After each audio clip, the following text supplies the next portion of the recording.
Welcome back. We're nearing the end of the course.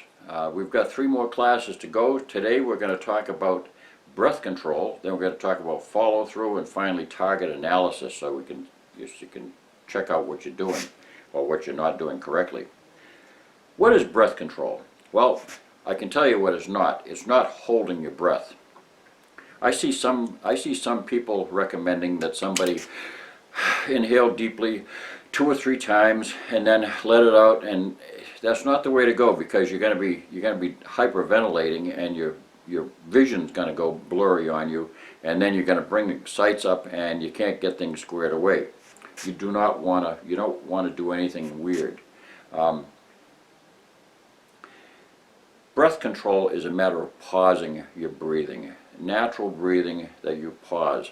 Throughout your day, you have enough oxygen in your system to do whatever you need to do, to write letters, to figure out your grocery bill, whatever you're doing. I mean, everything that you do is natural, and you don't worry about it. You breathe normally as you drive down the road. Everything is normal. The only thing that is involved with shooting is understanding that breathing can cause muscle movement because of the contraction and expansion of your rib cage. That can cause movement of the gun if I'm breathing too much. But if I'm simply pausing my breathing,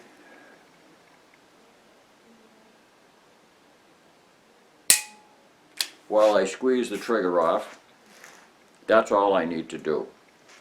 I don't need to engage in any kind of strange activity. All that's necessary is simply to make sure that I'm relaxed. Breath control is typically, by an expert shooter, will approach the line and he just shakes it out, gets relaxed, because he's been thinking about being called to the line for the last 3 or 4 hours. His name has been on the roster, and finally they call his name. Hey, Murphy, get him to the line. So he runs to the line, and now he sets up his shooting box and his spotting scope and all that stuff, and he's all tensed up, and he says, I gotta get this. I gotta get straightened out here. So he relaxes, shakes his hands, flexes his knees, starts checking out his position, his natural point of aim, and all that stuff. And he takes a second to just close his eyes and relax and not to worry, and he knows that everything is going to be fine because he's a great shot. So he just relaxes. He gets his mind into the game. Once you do that, your breathing will settle down. You don't breathe with anxiety, and you're not going to be hyperventilating. That's what you bring to the line. So once you've shaked it out, as I could say here, a little bit of poetic license. So I've shaked it out. I'm relaxed. I bring it up to the target, and I just pause. And I squeeze it off. That's all I have to do. Now, there's a few problems that can arise.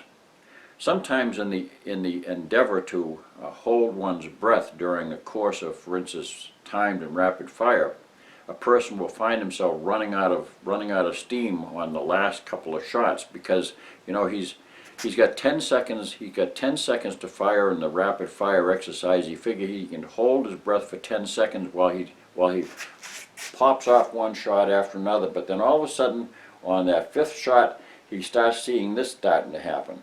So all of a sudden, the sight is uncontrollably wobbling, and he has to pull that trigger off, because the buzzer's going to go off, and they're going to call cease fire, and the target will turn. You have to be very, very conscious of the fact that you have to breathe as necessary. It's in a timed fire course. Many shooters will continue to breathe as they squeeze off their shots. Now, I'm breathing right now because obviously I'm speaking to you, and I have no trouble whatsoever just continuing to squeeze these shots off, because it's not really moving my rib cage all that much. I'm not breathing in anything more than just a very shallow, normal breaths that I use throughout the day, just when I'm talking and walking and sleeping and everything else. It's not a large muscle movement. And it's a lot better. Remember, we're talking about sight alignment here. And it's a lot better than getting into this situation where all of a sudden your sights are starting to wobble. Once your sights start to wobble, you no longer have sight alignment, and that's your shots are going to go flying off the paper. So always maintain breathing that is comfortable for you and relaxed under the circumstances. Far better that you breathe comfortably through a timed and rapid fire exercise than to try to hold your breath through the entire 5 shots. Now, what about in the slow fire exercise where you have 1 minute per shot? Now that sounds very luxurious, 1 minute per shot.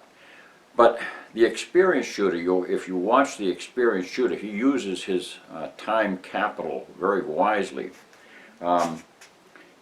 During his we'll call it a minute per shot, he simply relaxes, he closes his eyes, he meditates, and he simply brings the gun up, and then he gets his shot off.